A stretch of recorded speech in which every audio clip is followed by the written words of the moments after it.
So yes, you want to hear the story? Oh my god. Just say yes. Yes. Just say yes. I will love to hear the story. Yes. What? Yes, you would love to Yes, hear. I want to hear the story. Okay, okay. Yes. This actually Yes. happened. This actually happened, right? So you can. Okay. So I'm just gonna bear with you. Like there's so many fucked up people. No matter the age, it could be a child, it could be a man. You know how fucked up the world is. Well, anyways, Brazil, 2007. Let me tell you a story about Gabriel Kuhn and Daniel Patry.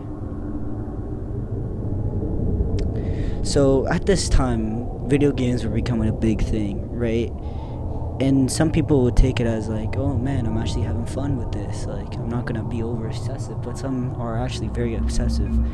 But yet, when you think of the very excessive people, you think of like just fat and kind of just bums who just do that. But not this kid. Daniel Patry was something different. Daniel Patry was something much evil than this. So, in 2007, Daniel Patry was a really fucked up kid. Had many issues with violence and with anger issues mostly, and he would deal with his anger issues very violently. So he had to be homeschooled most of his life. He got into this video game called Tibia, like very like weird fucking game. It was basically the first ever Clash of Clans or like World of Warcraft.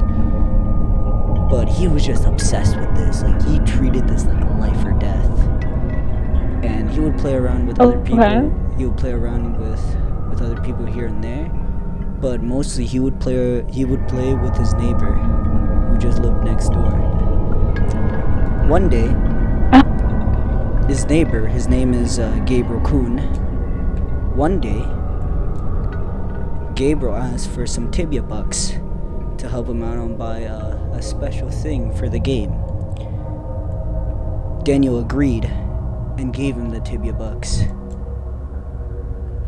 Later that day, his mother found out about Daniel's past, and he warned Gabriel to not speak to him again.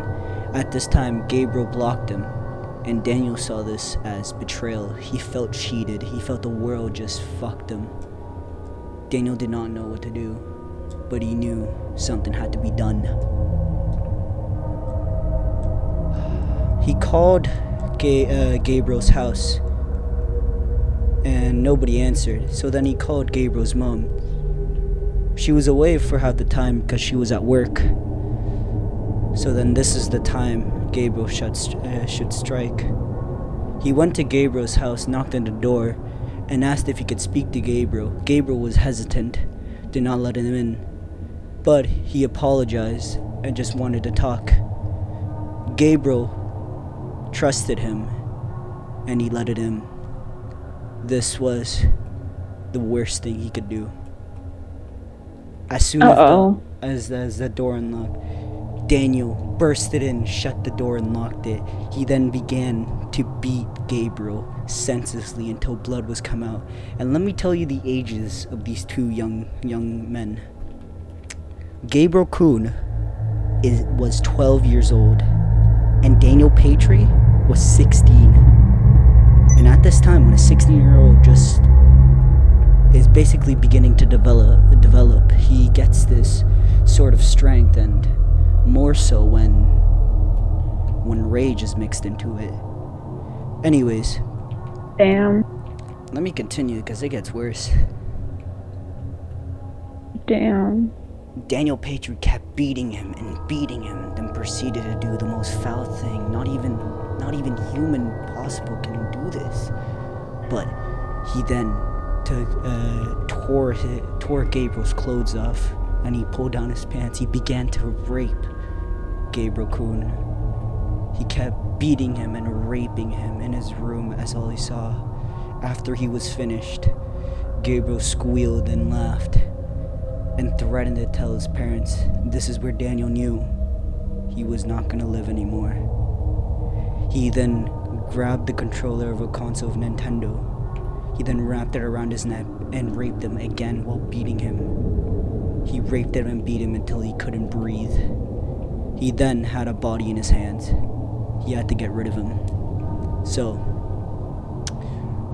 he found a little trap door up on top of a door, and he opened it. He then grabbed Gabriel's body, but he was too heavy. So then he had to improvise. He went into the garage and found a bone saw. He then went to the deceased Gabriel Kuhn's body, or as he thought. He began to cut his right leg. Just cutting and cutting and cutting. No remorse, no hesitation, no disgust. Just cutting and cutting, hearing those bones crack and smash. After 2 cuts left until his right leg was cut off, Gabriel Kuhn remained conscious, and he woke up screaming in pain.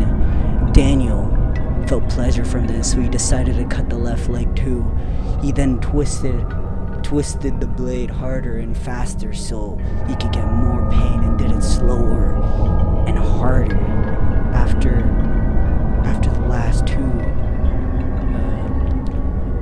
the last two slashes, Gabriel died from shock.